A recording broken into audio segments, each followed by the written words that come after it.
Hello YouTube, this is a bike, 2009 Eastern Ramrodder.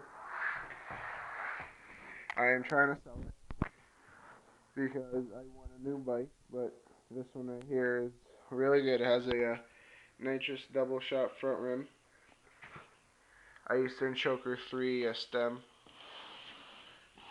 a Odyssey Hazzard E-Lite back rim directional with a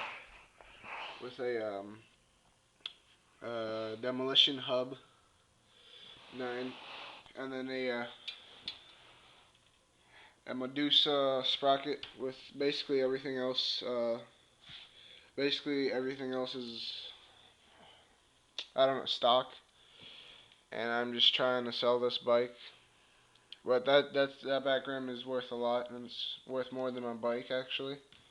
And I like summed it all up on Dance Comp, and it came out to $770. If you guys can think of a good price for me, like I'm trying to sell it on eBay for about 350. So if you guys can tell me a good price, just comment and message.